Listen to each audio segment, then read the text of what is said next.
سمجھتے ہیں کہ ہر مسلمان پر نماز فرض ہے اور اسے کسی حال میں بھی چھوڑا نہیں جا سکتا، لیکن اللہ تعالیٰ کی یہ خاص رحمت ہے کہ اس نے مخصوص حالات کے پیش نظر اس فریضے میں بھی رخصت دی ہے اور حالات اور ضروریات کا خیال رکھا ہے۔ اس آیت سے یہ پتہ چل رہا ہے کہ اگر انسان سفر میں ہو اور کوئی خوف و خطر کی حالت ہو تو نماز میں کمی کی جا سکتی ہے، لیکن احادیث سے پتہ چلتا ہے کہ نبی صلی اللہ علیہ وسلم نے صرف خوف ہی کی حالت میں نہیں، امن کی حالت میں بھی نماز میں قصر کی۔ یالا بن امیہ کہتے ہیں کہ میں نے حضرت عمر رضی اللہ تعالی عنہ سے کہا کہ اللہ تعالیٰ فرماتا ہے کہ اگر تمہیں کافروں کا خوف ہو تو نماز میں قصر کرو، اور اب تو ہم سب امن میں ہیں۔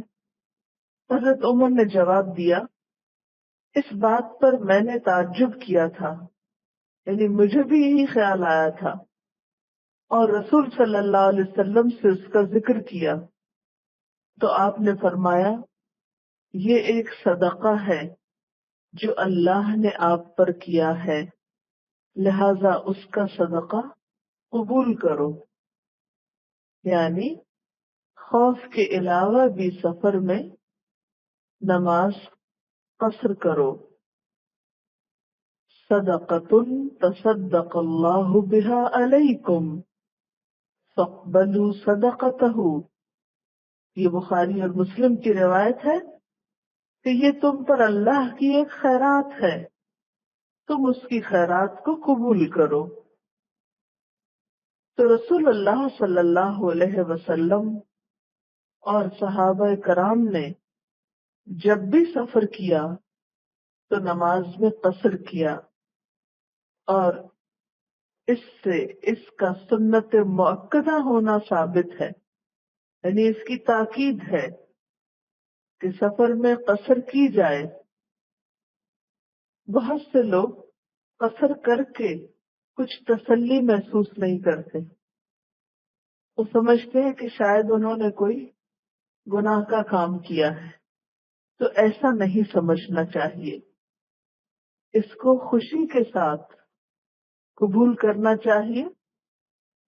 اللہ تعالیٰ پسند کرتا ہے کہ جس طرح اس کی دی ہوئی پابندیاں انسان قبول کرتا ہے، اسی طرح اس کی دی ہوئی رخصت قبول کرے۔ پھر یہ ہے کہ یہاں خوف کا لفظ اس لیے بھی ذکر کیا گیا کہ غالب احوال عربوں کے یہی تھے۔ اس وقت سارا عرب جو تھا دارالحرب بنا ہوا تھا۔ احد سے احزاب کے بیچ کا دور جو ہے وہ بہت فتنے کا دور تھا، ہر جگہ ایک جنگ کی سی کیفیت محسوس ہوتی، تو ان مخصوص حالات کی وجہ سے یہاں خوف کا بھی ساتھ ذکر کیا گیا، اور اسی وجہ سے بعض صحابہ نے اپنی یہ مشکل پیش کی تھی تو حضور صلی اللہ علیہ وسلم نے اس پر انہیں تسلی دی۔ اب سوال یہ پیدا ہوتا ہے کہ کتنا سفر ہو جس پہ قصر کی جائے، کس سفر کو سفر کہا جائے گا؟ نبی صلی اللہ علیہ وسلم نے وضاحت کے ساتھ قصر کی کوئی مسافت متعین نہیں کی، یعنی اس کا کوئی مائلیج نہیں بتایا، تاہم جمہور صحابہ، تابعین اور ائمہ کرام رحمہم اللہ نے رسول اللہ صلی اللہ علیہ وسلم کے اس سفر کی مسافت کا اعتبار کیا ہے جس میں آپ نے قصر کی تھی، اور وہ کیا تھا؟ حضرت عمر رضی اللہ تعالی عنہ نے اپنے دور خلافت میں ایک عورت کے سفر پر محمول کرتے ہوئے اس دور کے 9 میل کی مسافت کو سفر قرار دیا تھا۔ 9 میل کی مسافت کو سفر قرار دیا جو آج کل کے پیمانے کے لحاظ سے 25 کلومیٹر بنتا ہے۔ یہ پیمانہ کس نے مقرر کیا تھا؟ حضرت عمر رضی اللہ تعالیٰ عنہ نے۔ اور اس میں کیا تھا کہ 25 کلومیٹر تک، یعنی اتنی مسافت کہ جس کو انسان ایک رات میں جا کر واپس پیدل نہ آ سکے، وہ مسافت قصر کی مسافت قرار پائے گی۔ لیکن اس کے علاوہ کچھ دوسری روایات میں 48 میل بھی ذکر کیا گیا ہے کہ اگر کوئی شخص 48 میل سفر کرتا ہے تو اس میں وہ قصر کرے۔ ایک اور روایت سے پتہ چلتا ہے کہ نبی صلی اللہ علیہ وسلم جب 3 میل یا 9 میل کے سفر پر نکلتے تو 2 رکعت پڑھتے۔ ذرا دوبارہ سے میری ساری بات کا خلاصہ سن لیں۔ سوال یہ ہے کہ سفر کی تعریف کیا ہے؟ کتنے سفر پر قصر ہوگی؟ کیا ہر سفر باعث قصر ہے؟ سفر کس کو کہا جائے گا؟ نبی صلی اللہ علیہ وسلم نے خود اس بات کی کوئی وضاحت نہیں کی، کوئی مائلج آپ نے خود مقرر نہیں کیا۔ بعد میں صحابہ کرام نے آپ کے طرز عمل کو دیکھتے ہوئے کچھ چیزیں متعین کی۔ اب اس میں یہ ہے کہ جب ایسا معاملہ آتا ہے جس میں قیاس کیا جاتا ہے تو خود بخود آراء فرق ہو جاتی۔ اس میں 2-3 رائے ہیں۔ ایک رائے کیا ہے؟ 48 میل کی، جو عام طور پر فقہا کی رائے ہے۔ دوسری رائے کیا ہے جو حضرت عمر نے مقرر کی تھی کہ ایک عورت کے سفر پر محمول کرتے ہوئے، عورت کے سفر سے آپ سمجھ نہیں پا رہے ہوں گے بات کو، ایک حدیث میں آتا ہے نا کہ ایک عورت کے لیے منع ہے کہ وہ ایک رات کا سفر تنہا نہ کرے محرم کے بغیر، یعنی بالکل اکیلی وہ نہ نکلے ایسے سفر پر۔ پھر حضرت عمر نے کیا کہا کہ وہ سفر جو ایک رات میں طے ہوتا ہے اس کا اندازہ کیا، اور وہ تقریباً 25 کلومیٹر بنتا تھا کہ 25 کلومیٹر جانا اور پھر واپس آنا، کیونکہ 50 کلومیٹر سفر ایک شخص رات بھر میں پیدل نہیں کر سکتا۔ ٹھیک ہے، تو اس بنا پر آج کے دور کے اعتبار سے 25 کلومیٹر مقرر کیے گئے کہ اس میں قصر کی جا سکتی ہے۔ بعض صحابہ نے کہا کہ حضور صلی اللہ علیہ وسلم نے 3 میل پر اور 9 میل پر بھی قصر کی تھی، یعنی جہاں جہاں آپ نے پہنچ کے قصر کی تھی وہاں وہاں کا پیمانہ مقرر کر لیا گیا۔ لیکن پھر بعد میں کچھ اور لوگوں نے کہا کہ نہیں، چونکہ آپ لمبے سفر پر نکل رہے تھے تو اس بنا پر تھوڑی دور جا کر بھی آپ نے قصر کر لی۔ اب اگلا سوال یہ ہے کہ اگر ایک سفر لمبا ہے لیکن آپ ابھی اپنے شہر سے نکلے ہی ہیں تو کتنی دور جا کر آپ قصر کر سکتے ہیں؟ تو اس کے لیے حکم یہ کہ جب انسان آبادی سے نکل جائے، شہر سے نکل جائے۔ قصر کی کیسے جاتی؟ قصر میں 4 رکعتیں 2 پڑھی جاتی ہیں۔ یہ فرض نماز میں ہوتی ہے، سنتوں میں نہیں ہوتی یا نفلوں میں نہیں ہوتی۔ 2 رکعتیں اور 3 رکعتیں پوری پڑھی جاتی ہیں۔ نبی صلی اللہ علیہ وسلم فجر کی سنتیں نہ سفر میں چھوڑتے نہ حضر میں چھوڑتے، ہر جگہ پڑھتے تھے۔ اس لیے فجر کی سنتیں تو پڑھی جاتی ہیں لیکن اس کے علاوہ کوئی اور سنت نہیں پڑھی جاتی۔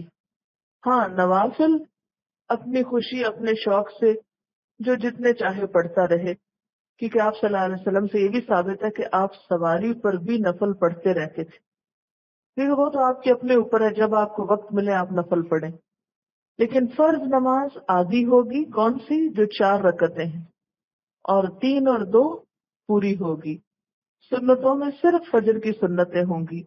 باقی سنتیں نہیں ہوگی، کیونکہ فرض جب آدھے ہو گئے تو سنت کس لیے پڑھی جائے گی، الا یہ کہ حضور صلی اللہ علیہ وسلم کا کوئی طریقہ ہو.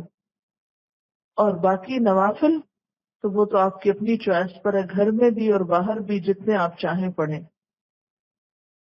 پھر اسی طرح یہ ہے کہ سفر میں نماز جمع بھی کی جا سکتی، قصر کے علاوہ جمع بھی ہو سکتی.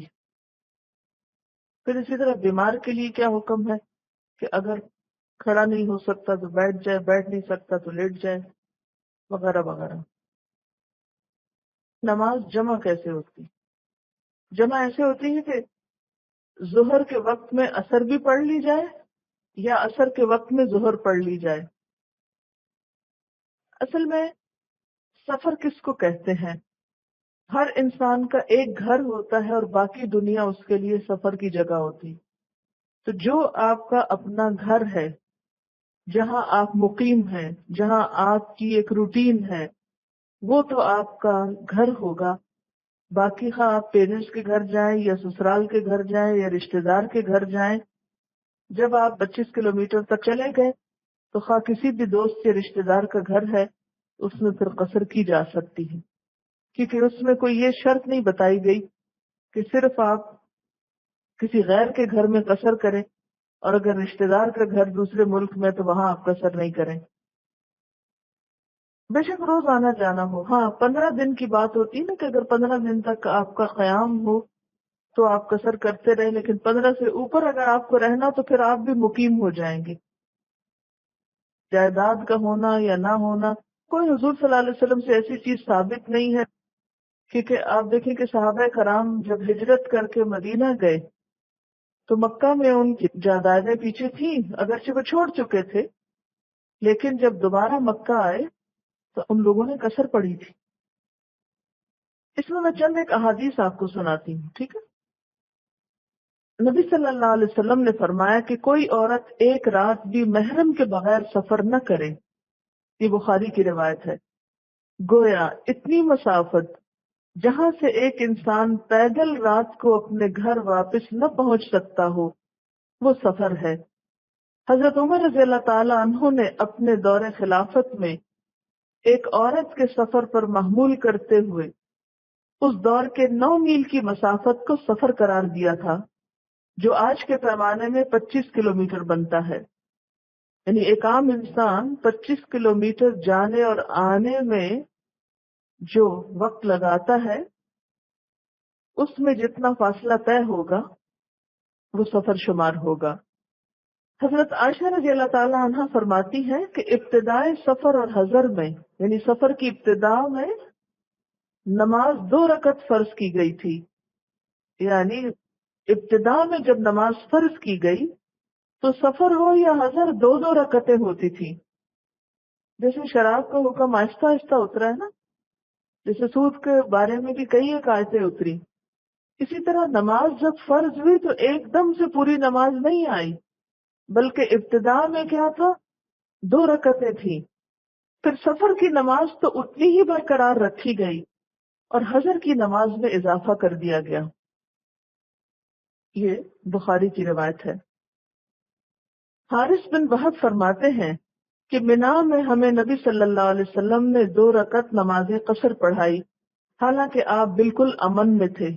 اس سے بھی کیا پتہ چلتا ہے کہ امن میں بھی قصر ہو سکتی ہے. یہ بھی بخاری کی روایت ہے. یعلا بن امیہ کہتے ہیں کہ میں نے حضرت عمر سے کہا کہ اللہ تعالیٰ فرماتا ہے کہ اگر تمہیں کافروں کا خوف ہو تو نماز میں قصر کرو، اور اب تو ہم امن میں ہیں. حضرت عمر نے جواب دیا اسی بات پر میں نے بھی تعجب کیا اور رسول اللہ صلی اللہ علیہ وسلم سے ذکر کیا تو آپ نے فرمایا یہ ایک صدقہ ہے جو اللہ نے آپ پر کیا، لہذا اس کا صدقہ قبول کرو. حضرت عبداللہ بن عمر کہتے ہیں کہ میں نے رسول اللہ صلی اللہ علیہ وسلم کو دیکھا کہ جب آپ کو سفر میں جلدی ہوتی تو مغرب کو مؤخر کر کے 3 رکعت پڑھتے، پھر سلام پھیرتے، پھر تھوڑی دیر بعد عشاء کی اقامت ہوتی تو آپ صلی اللہ علیہ وسلم 2 رکعت پڑھتے، پھر سلام پھیرتے. یعنی بعض اوقات ایسا ہوتا ہے نا کہ آپ آ رہے ہیں سفر سے، اگر آپ راستے میں گاڑی روکتے ہیں، مغرب پڑھتے ہیں تو گھر پہنچنے میں بہت تاخیر ہو سکتی ہے. بسا اوقات سفر میں، آج کل کا سفر جنگ کے حالات نہ بھی ہو تو اتنا پرامن سفر نہیں ہوتا کہ آپ راستے میں بار بار گاڑی روک کے نمازیں اتر کر پڑھیں. اتنی مسجدوں کی بھی سہولت بعض اوقات نہیں ہوتی، اور مغرب کا وقت خاص طور پر کم ہوتا ہے. تو اس میں آپ کا طریقہ کیا ہوتا تھا کہ آپ تھوڑی تاخیر سے عشاء کے ساتھ اس کو جمع کر لیتے تھے. حضرت عبداللہ بن عباس فرماتے ہیں کہ آپ صلی اللہ علیہ وسلم نے مدینہ میں رہ کر 7 رکعتیں مغرب اور عشاء کی اور 8 رکعتیں ظہر اور عصر کی ملا کر پڑھی. ایوب سختیانی نے جابر بن زید سے کہا شاید بارش کی رات میں ایسا کیا ہو. انہوں نے کہا شاید. یعنی ایک مرتبہ آپ سے یہ دلیل بھی ملتی ہے کہ آپ نے مدینہ میں رہتے ہوئے بھی 2 نمازیں جمع کی. یہ معمول نہیں تھا. آگے آپ پڑھیں گے کہ نماز وقت کی پابندی کے ساتھ فرض ہے. لیکن سوال یہ پیدا تھا کہ پھر ایک دفعہ آپ نے ایسا کیوں کیا؟ تو اس میں بعض صحابہ نے کہا کہ شاید بارش تھی، اور بارش میں کیا ہوتا ہے کہ بار بار مسجد آنا جانا مشکل ہے. تو اس میں ایک دفعہ اگر مسجد میں گئے تو دونوں نمازیں اکٹھی پڑھ کے آئے، کیونکہ جماعت کی بہت پابندی کرتے تھے لوگ.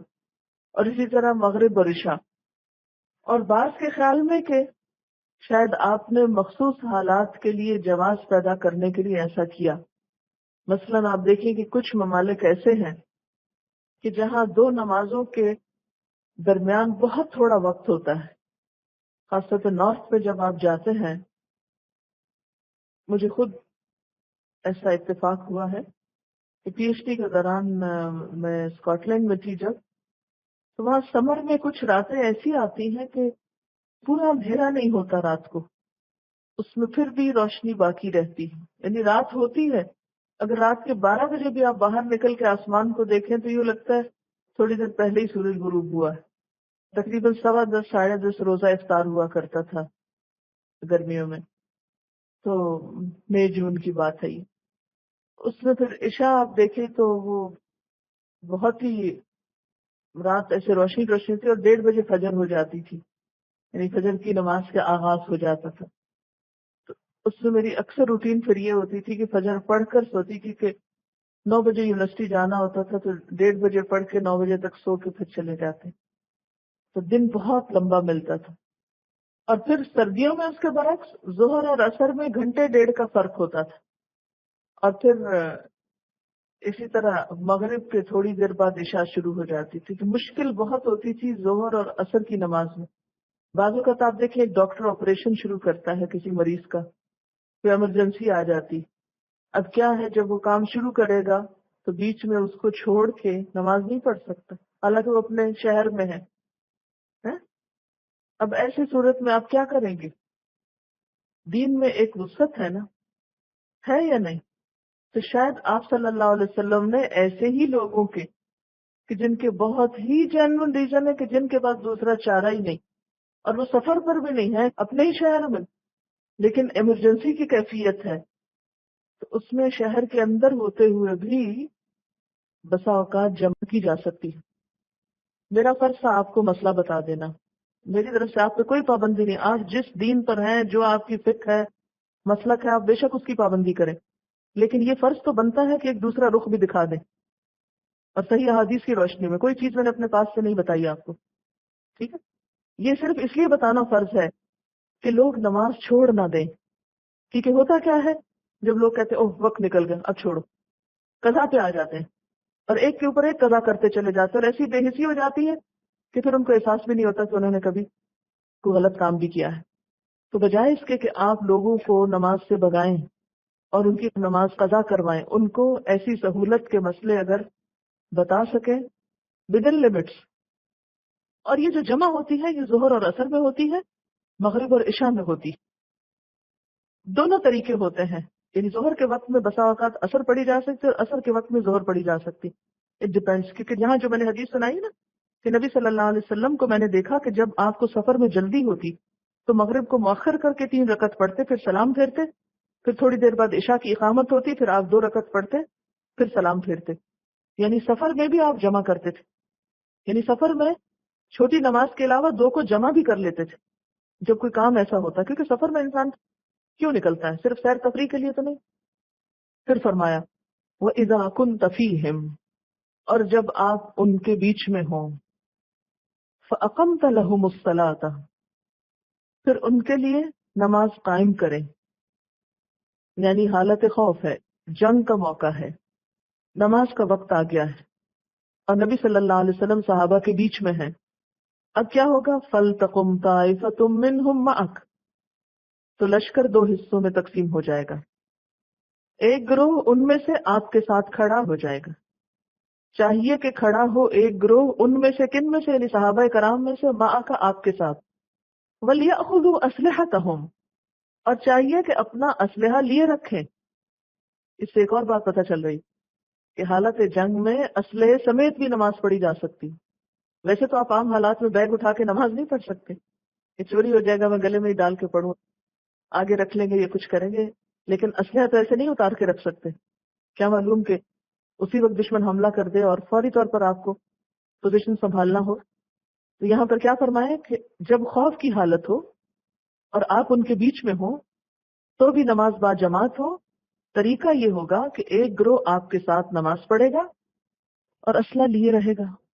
فَإِذَا سَجَدُوا، پھر جب وہ سجدہ کر چکے، فَلْيَكُونُوا مِنْ وَرَائِكُمْ، تو چاہیے کہ وہ تم سے پیچھے ہو جائیں، یعنی پیچھے چلے جائیں، پیچھے کو سرک جائیں، یعنی ایک رکعت پڑھ کے سجدے تک پیچھے چلے جائیں، پیچھے کو سمٹ جائیں، اور جو دوسرا گروہ دشمن کی طرف متوجہ تھا اب وہ آ جائے۔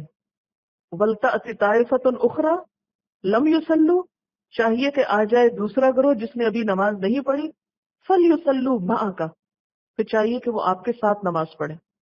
اب دونوں کی ایک ایک رکعت ہو گئی اور حضور صلی اللہ علیہ وسلم کی دو ہو گئی، ہاں، اور ایک ایک رکعت خود سے پھر پڑھ لیں گے، ٹھیک۔ وَلْيَأْخُذُوا حِذْرَهُمْ، چاہیے کہ اپنا بچاؤ لیے رہیں، وَأَسْلِحَتَهُمْ، اور اپنا اسلحہ اٹھائے رکھیں نماز کی حالت میں بھی۔ وَدَّ الَّذِينَ كَفَرُوا، کافر لوگ چاہتے ہیں، لَوْ تَغْفُلُونَ، کاش تم غافل ہو جاؤ، ان اسلحتکم، اپنے اسلحے سے، وَأَمْتِعَتِکم، اور اپنے سامان سے۔ کافروں کا تو دل یہ چاہتا ہے تو اپنا اسلحہ سامان چھوڑ کے نمازوں میں لگ جاؤ تاکہ وہ حملہ آور ہو جائیں تم پر۔ فَيَمِيلُونَ عَلَيْكُمْ مَيْلَةً وَاحِدَةً، پھر وہ جھک پڑے تم پر، یعنی حملہ آور ہو تم پر، مَيْلَةً وَاحِدَةً، ایک ہی دفعہ حملہ آور ہو جانا۔ اس آیت سے کئی باتیں پتہ چل رہی ہیں۔ نمبر ایک یہ کہ نماز کسی حال میں معاف نہیں، چاہے جنگ کا موقع ہو، موت کے کنارے کھڑے ہو کر بھی نماز پڑھنی ہوگی۔ نمبر دو یہ کہ وہاں بھی اکیلے اکیلے بکھر کر نماز نہیں پڑھو، جماعت سے نماز پڑھو۔ طریقہ کیا ہے؟ سب اکٹھے نہیں پڑھو، آدھے آدھے گروپ میں پڑھ لو۔ پھر اگر حضور صلی اللہ علیہ وسلم جیسا امام ہو تو سب کا شوق اور دل چاہے گا کہ ہم آپ ہی کے پیچھے نماز پڑھیں، تو اس لیے نماز تو دو رکعت ہے، اب سفر بھی ہے، خوف بھی ہے، قصر ہے، لہذا ایک ایک رکعت دونوں پڑھ لو، دونوں کو موقع دے دیا، اور ایک ایک رکعت اکیلے پڑھ لو۔ اور تیسری بات کیا پتہ چلتی ہے کہ نماز کی حالت میں بھی دشمن سے غافل نہ ہو، اسلحہ مت اتارو، نماز بھی پڑھو اور اسلحہ بھی اٹھاؤ۔ ویسے عام حالات میں تو نماز کی حالت میں کوئی چیز آپ کیری نہیں کر سکتے کہ جس کی طرف آپ کی توجہ، آپ کو خالی ہاتھ ہو کے نماز پڑھنا ہوتی، لیکن مخصوص حالات میں سامان اٹھا کے بھی پڑھ سکتے۔ اور اسی طرح اگر خوف ہو کہ آپ کی کوئی چیز چوری ہو جائے گی، جیسے حاجی وغیرہ پاسپورٹ چوری ہو جاتے ہیں یا جیب کٹ جاتی، تو اس صورت میں ان کو گلے میں لٹکا کے یا بیلٹ باندھ کے نماز پڑھنا ہوتی، تو پھر ایک مجبوری کی کیفیت ہے۔ یا بعض اوقات لوگ نوٹ جن کے اندر تصویریں وغیرہ ہوتی ہیں جیب میں ڈال کے نماز پڑھتے ہیں۔ اسی طرح خوف اور مشکل کے جتنے بھی حالات ہوں اس میں رخصت پائی جاتی ہے۔ مثلا یہ کہ اگر ماں اپنے بچے کے بارے میں خوف رکھتی ہے کہ وہ روئے گا یا خوف زدہ ہوگا، یا بچہ ہی خوف زدہ ہو اور اس وجہ سے ماں کو نماز نہ پڑھنے دے، تو چھوٹے بچے کو گود میں اٹھا کر بھی نماز پڑھی جا سکتی ہے۔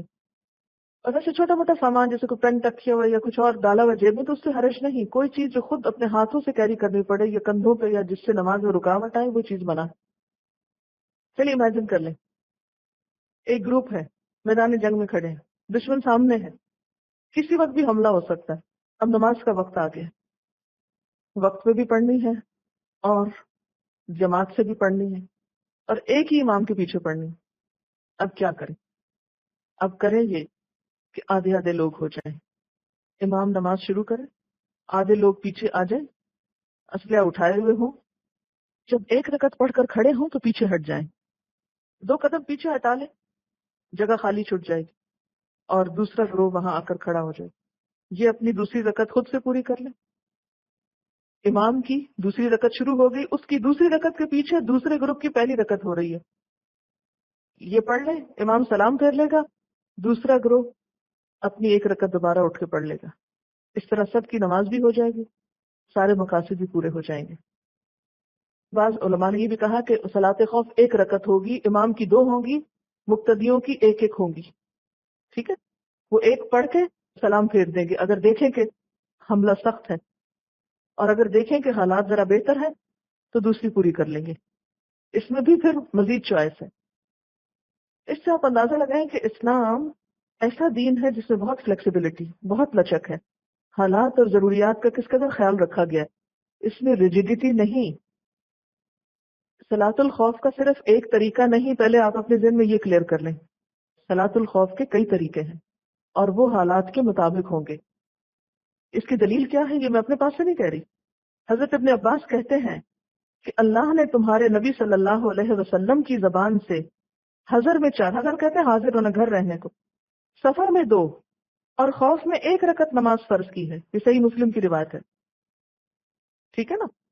اور اگر فوری حملے کا ڈر نہیں ہے تو اس میں کیا ہوگا، قصر کی 2 رکعتیں بھی پوری کی جا سکتی، سمجھ گئے آپ؟ اس میں چوائس ہے، اگر فوری حملے کا خطرہ ہے تو ایک کے بعد سلام پھیر کے ختم، امام 2 پڑھائے گا، پیچھے والے ایک ایک پڑھیں گے۔ ایک اور روایت ہے، حضرت ابو ہریرہ رضی اللہ تعالیٰ عنہ فرماتے ہیں کہ نبی صلی اللہ علیہ وسلم نے زجنان اور اسفان کے درمیان پڑاؤ کیا، مشرکوں نے کہا ان مسلمانوں کی ایک نماز ہے جسے وہ اپنے باپ اور بیٹوں سے زیادہ محبوب رکھتے ہیں، اور وہ عصر کی نماز ہے، لہذا تم اپنے اسباب جمع کرو اور اس وقت یکبارگی ان پہ حملہ کر دو۔ اتنے میں جبریل علیہ السلام نازل ہوئے اور نبی صلی اللہ علیہ وسلم کو حکم دیا کہ وہ اپنے صحابہ کے 2 حصے کریں، ایک حصے کو نماز پڑھائیں اور دوسرا حصہ دشمن کے مقابل ان کے پیچھے کھڑا رہے اور اپنی ڈھالیں اور اپنے ہتھیار پہنے رہیں، پھر دوسرا حصہ آئے اور آپ صلی اللہ علیہ وسلم کے ساتھ نماز پڑھے اور پہلے حصے والے اپنی ڈھالیں اور ہتھیار پہن لے، اس طرح ہر گروہ کی 1 رکعت اور نبی صلی اللہ علیہ وسلم کی 2 رکعتیں ہوں گی، ٹھیک ہے؟ اور اسی طرح یہ بھی آتا ہے کہ اگر مقتدی 2 پڑھ رہے ہیں امام کے پیچھے تو امام کی 4 بھی ہو سکتی ہیں۔ حضرت عبداللہ بن عمر سے جب کوئی پوچھتا کہ ہم نماز خوف کیسے پڑھیں تو وہ کہتے کہ امام آگے بڑھے، کچھ لوگ اس کے ساتھ نماز ادا کریں، امام انہیں 1 رکعت پڑھائے، باقی لوگ ان کے اور دشمنوں کے درمیان کھڑے ہو جائیں، نماز نہ پڑھیں، جب یہ لوگ امام کے ساتھ 1 رکعت پڑھ چکے تو سرک کر پیچھے چلے جائیں، اور جنہوں نے نماز نہیں پڑھی اب وہ لوگ آ جائیں اور امام کے ساتھ 1 رکعت پڑھ لیں۔ امام تو اپنی نماز 2 رکعت پڑھ کر فارغ ہو گیا، اب یہ دونوں گروہ باری باری 1 رکعت پوری کر لیں، یہ دوسرا طریقہ آ رہا ہے، ٹھیک ہے؟ تو ان کی بھی 2 رکعتیں ہو جائیں گی، اور اگر خوف اس سے زیادہ ہو تو پاؤں پر کھڑے کھڑے پیدل یا سواری پر رہ کے نماز ادا کر لیں، منہ قبلے کی طرف ہو یا نہ ہو، یعنی اس میں اور بھی رخصتیں ہیں۔ امام مالک کہتے ہیں کہ نافع نے کہا کہ حضرت عبداللہ بن عمر نے یہ بات رسول اللہ صلی اللہ علیہ وسلم سے نقل کی ہے۔ واضح ہو گئی بات یا نہیں ہوئی؟ ابھی ہو گئی نا؟ نماز خوف میں پہلی بات سمجھنے کی یہ ہے کہ اس کا کوئی ایک خاص مخصوص طریقہ نہیں ہے، اس میں بہت سی آپشنز ہیں، اور وہ کس طرح اختیار کی جائیں گے حالات کے مطابق۔ اگر تو مثلا اپنی شہر میں لڑائی ہو رہی ہے تو قصر بھی نہیں ہوگی، پوری نماز ہوگی، لیکن ایک ابھی صرف دفاع ہو رہا ہے، دشمن ابھی بہت دور ہے، لیکن پھر بھی خذوا حذرکم، تیاری میں ہے لوگ، امام 4 رکعتیں پڑھا رہا ہے، لوگ 2 رکعتیں اس کے پیچھے اور 2 خود سے پڑھ رہے ہیں، آدھے پڑھ رہے ہیں آدھے دفاع کر رہے ہیں، اور بعض حالات ایسے ہیں کہ جس میں 2 بھی نہیں، ایک ایک پڑھنی ہوگی نماز کی رکعت، بعض حالات ایسے ہیں کہ جس میں امام کے پیچھے بھی نہیں پڑھ سکتے آپ، اپنی اپنی پڑھنی ہوگی، اور اس میں بھی پراپر رکوع سجدہ نہیں کریں گے، چلتے چلتے بھی نماز پڑھ سکتے ہیں، ہاں، سواری پہ بھی پڑھ سکتے ہیں، قبلے کی طرف بھی منہ کر کے پڑھ سکتے ہیں اور ادھر ادھر منہ کر کے جدھر کو منہ آئے پڑھ سکتے ہیں۔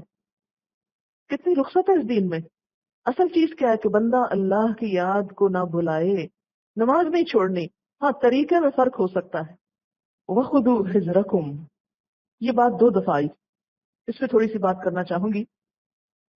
وَخُذُوا حِذْرَكُمْ، اور اپنا بچاؤ لے لو، اور فَلْيُصَلُّوا مَعَكَ وَلْيَأْخُذُوا حِذْرَهُمْ، اور چاہیے کہ اپنا بچاؤ رکھیں، وَأَسْلِحَتَهُمْ، اور اپنا اسلحہ اٹھا کے رکھیں۔ تو ہجر کا معنی اگرچہ بچاؤ ہے، لیکن یہ بچاؤ کس طرح؟ ایک تو اس طرح کہ تلوار کے مقابلے میں ڈھال استعمال کی جائے، لیکن کیا ایسا کرنا ضروری ہے؟ ایک مسلمان کا اللہ تعالیٰ پر بھروسہ ہوتا ہے، اللہ پر توکل ہوتا ہے، تو کیا یہی اس کے لیے کافی نہیں؟ ہاں، اللہ ہی کافی ہے، وَكَفَى بِاللَّهِ وَكِيلًا، اللہ پر توکل کرنا چاہیے۔ اہل ایمان کا بھروسہ تمام تر اللہ پر ہی ہوتا ہے، مگر یہ بھی اللہ ہی کا حکم ہے کہ اپنے بچاؤ کا ظاہری سامان مہیا رکھو۔ اس کی وجہ یہ ہے کہ اللہ کی مدد ظاہری سامان کے اندر سے ہی ہو کر آتی ہے، یعنی کہ اللہ تعالیٰ کی مدد کا یہ ذریعہ بنتا ہے۔ اور یہ لفظ جو ہے بہت وسیع مفہوم میں استعمال ہوا ہے۔ لفظی طور پر اس کا معنی ہوتا ہے ہوشیار اور چوکنا ہونا، مسلح رہنا، اور اپنے بچاؤ کے تمام ذرائع اختیار کیے رکھنا۔ مثلاً کیا کیا طریقے ہو سکتے ہیں؟ مورچوں کی حفاظت کرنا اور ان میں پناہ لینا، لڑائی سے پہلے سامان جنگ تیار رکھنا، دشمن کی نقل و حرکت سے باخبر رہنا، اس کا مداوع سوچنا، بے خبری میں دشمن کے حملے کے لیے تیار رہنا، کیونکہ عام طور پر دشمن غافل پا کر حملہ کرتا ہے۔ تو یہ سب کچھ خذو حذرکم میں آتا ہے۔ نبی صلی اللہ علیہ وسلم کے دور میں اسلحہ انفرادی ملکیت میں ہوتا تھا، ہر کوئی اپنی اپنی تلوار رکھتا تھا، اپنا اپنا بچاؤ کا سامان رکھتا تھا۔ لیکن آج کل آپ دیکھتے ہیں کہ اسلحہ، اور خصوصاً وہ اسلحہ جو جنگ میں استعمال ہوتا ہے، وہ لوگوں کی ذاتی ملکیت نہیں ہوتا بلکہ قومی ملکیت ہوتا ہے۔